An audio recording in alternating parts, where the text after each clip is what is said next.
Buenos días, buenas tardes, buenas noches tengan todos ustedes.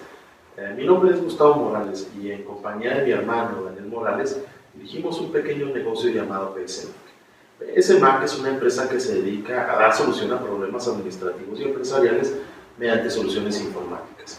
Es decir, desarrollamos páginas web, desarrollamos sistemas, aplicaciones para iOS, para Android, desarrollamos básicamente para cualquier plataforma que nuestros clientes puedan necesitar.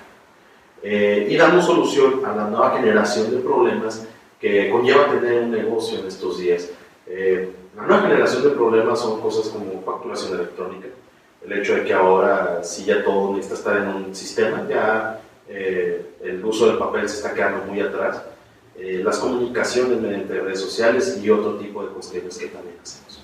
Constantemente estamos estudiando y actualizando nuestros conocimientos para compartirlos con la gente que los necesita o en su defecto con las empresas y emprendedores que los están requiriendo. En esta ocasión queremos invitarlos a nuestro primer curso de protección de datos personales o como algunas personas lo han llamado, las leyes del IFAI. El IFAI o el Instituto Federal de Acceso a la Información y Protección de Datos es un organismo autónomo que regula y rige las leyes del acceso a la información y la protección de datos. Además de hablar del IFAI, también hablaremos del manejo de las normas oficiales mexicanas o las NOMS, cuyo objeto es asegurar las características mínimas o máximas en la calidad, diseño, producción o servicio de los bienes de consumo, poniendo atención en especial al público que no conoce. Pero creo que esto es algo un poco confuso, esto puede confundir a algunas personas. Nos gustaría darles un ejemplo más claro de lo que vendría siendo en estos dos puntos, cómo un usuario debe de saber cómo proteger sus datos, pero también cómo la empresa debe de proteger y cómo darle información, los datos a sus clientes. Pero al mismo tiempo, como esos sistemas o como las empresas, por medio de las normas, tienen que regir una con la otra. Entonces, vamos a ver un pequeño ejemplo de todo esto, un ejemplo de cómo se deben de proteger los datos, cómo se deben de hacer.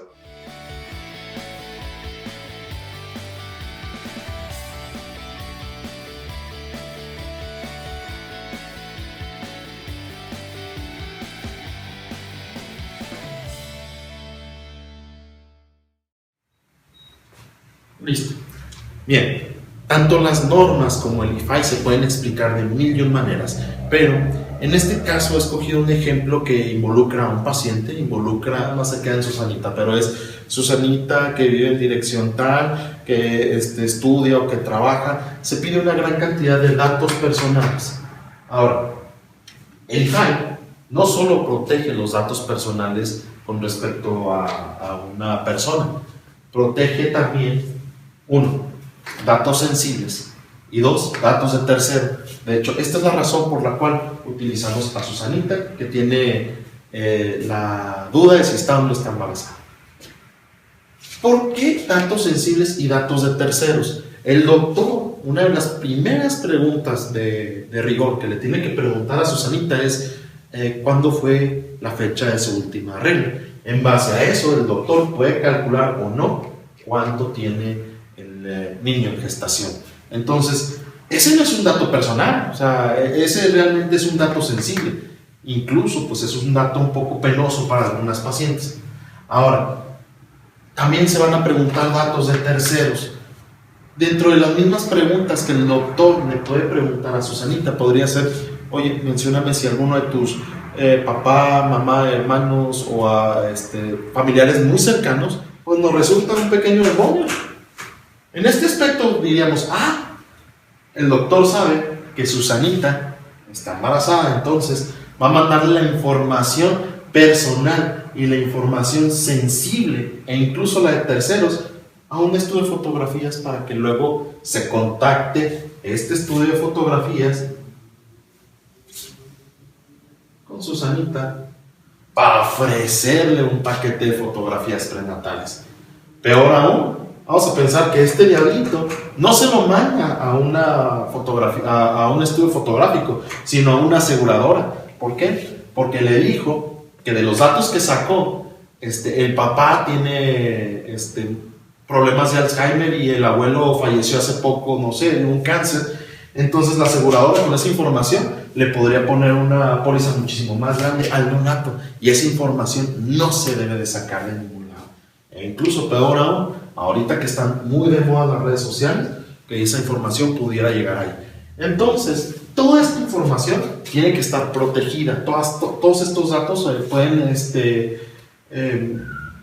proteger de mil y un maneras, pero aquí lo más importante es, si ya tienes personales sensibles y la información la puedes compartir, porque, bueno, en este caso hay que hacer mención que el doctor también tiene que compartir la información. El doctor le va a hacer una receta a Susanita diciéndole, ¿sabes qué? Necesito que te hagas unos análisis de laboratorio para saber que todo está bien. Y ¿sabes qué? Pues tengo que mandarle la información a la clínica. Te vas a atender en tal lugar, entonces pues yo tengo que compartirle estos datos a la clínica de alguna manera u otra. Entonces, estos datos podemos decir que es correcta la manera en la que se comparten, entonces no hay problema, pero estos no. Y muchas veces los doctores, al compartir estos datos con algunas entidades, al final de cuentas es lo que se busca. ¿Cómo se protege todo esto? Todo esto se puede proteger mediante un aviso de privacidad. En el aviso de privacidad nosotros podemos decirle al paciente, ¿sabes qué? Yo, médico X, voy a pedir tus datos personales y los voy a utilizar para darte un tratamiento correcto a ti y a tu neonato. También te comento que voy a compartir los datos con una casa de... Tenemos el derecho ARCO. El derecho ARCO viene de las siglas número 1, acceso, número 2, ratificación, 3, cancelación y 4, oposición. Con esta herramienta que viene declarada en el aviso de privacidad, el paciente puede decirle al doctor, quiero tener acceso a mis datos, quiero ver qué datos está utilizando míos, doctor. También le puede decir, oiga, quiero ratificar algunos datos. Sabe que ya no vamos a vivir en una casa número 1, vamos a irnos a una casa a lo mejor más grande, y quiero cambiar mi dirección en el expediente que ahorita tengo. Entonces, para eso es la ratificación, pero también viene la cancelación. Doctor, yo ya no quiero que utilice mis datos. ¿Sabe qué? No me gustó el trato, no me gustó el servicio, quiero que cancele mis datos. Sin embargo, aquí es donde tanto empresas como persona también deberían de saber un poquito cómo funcionan ciertas cuestiones. Los doctores están mal, pero ¿sabe qué? Yo me opongo. Me opongo a que utilicen mis datos para todo esto. Exijo un derecho ARCO en donde yo me opongo a que usted utilice mis datos para compartirlos con terceros. Regresando, por ejemplo, a los bancos, ustedes pueden decirle al banco, ¿sabes qué? Por tu aviso de privacidad, yo me opongo a un derecho ARCO, a oposición, a que utilicen mis datos para mandarme por correo electrónico, por teléfono, promociones de nuevas tarjetas de crédito, o peor. Y las instituciones tienen que hacerse cargo. A final de cuentas, todo esto es para nosotros mismos, pero también para las empresas. Digo nosotros mismos porque yo también en algún momento llegué a ser un paciente, así como muchos de ustedes, si no es que todos o la gran mayoría, tarde o temprano fueron un paciente. Sin embargo, también fueron un consumidor, y como consumidor, ustedes deberían de tener acceso a todo esto. Ahora, además del manejo de todo esto, y que todo el mundo debería conocer lo básico, pues aquí entra algo muy fuerte. ¿Cuántos de ustedes no trabajan en una empresa y conocen bien esto? Peor aún, ¿tienen el aviso correcto? ¿Tienen su aviso de privacidad correcto? Segunda, su aviso de privacidad sí habla del derecho ARCO. Tercera, ¿quién es el responsable de cuidar estos datos? Aquí es. Muchas gracias, esta es la explicación. Para mayores informes del curso que vamos a tener en los próximos días, por favor envíenos un correo a la dirección que aparecerá en la parte inferior de este video. Y para cualquier duda o información también están las redes sociales, está nuestra página. Gracias, soy Gustavo Morales. Nuevamente, pasen muy buenos días, muy buenas tardes o muy buenas noches. Hasta luego.